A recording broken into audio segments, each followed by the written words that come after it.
ஒரு இக்கட்டான சூழ்நிலையிலே ஆபிரகாம் பொய் சொன்னான் என்று வேதத்திலே இருக்கிறது. இன்னுமாக மோசே கோபத்திலே நிதானத்தை இழந்து அவன் செய்த காரியம் நமக்கு தெரியும். இன்னுமாக தாவீது, அவனுடைய சந்ததியிலே இயேசு பிறந்ததினாலே இயேசுக்கே தாவீதின் குமாரன் என்று பெயர் இருக்கிறது. அப்படிப்பட்ட தாவீது விழுந்து போன பாவம் நமக்கு தெரியும், வேதத்திலே சொல்லப்பட்டிருக்கிறது. இன்னுமாக அபிஷேகத்திலே இன்னைக்கு எல்லாரும் சொல்லுகிற ஒரு காரியம், எலியாவின் அபிஷேகம் வேண்டும். அது ஒரு தைரியத்தின் அபிஷேகம். ஆனால் இந்த எலியா ஒரு பெண்ணுக்கு பயந்து ஓடியது வேதத்திலே சொல்லப்பட்டிருக்கிறது.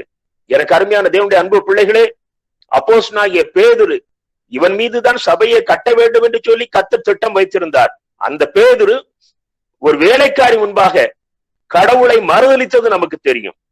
இன்னுமாக பாருங்கள், யோவானுக்கு உலகத்தின் கடைசி முடிவின் காரியங்களை வெளிப்படுத்துவதற்காக கர்த்தர் அவரை தனிமையான அந்த தீவுக்கு கொண்டு சென்றிருக்கிறார். அந்த இடத்துல அங்கே அவரோடு பேச வருகின்ற தூதனை யோவான் பணிந்து கொள்கிறார். தூதனை பணிந்து கொள்வது விக்கிரக வணக்கத்துக்கு சமம். இப்படிப்பட்ட குறைகள் உள்ள மனிதர்களை கர்த்தர் இன்றைக்கு நம் முன்னிலையிலே பரிசுத்தவான்களாக காட்டியிருக்கிறார்.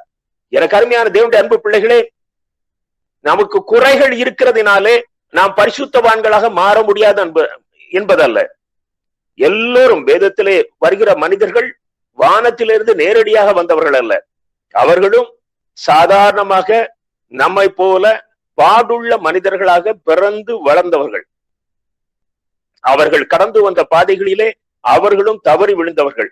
வேதம் சொல்லுகிறது, இந்த சம்பவங்கள் திருச்சபை மக்களாகிய நமக்கு திருஷ்டாந்தங்களாக எழுதப்பட்டுள்ளதாம்.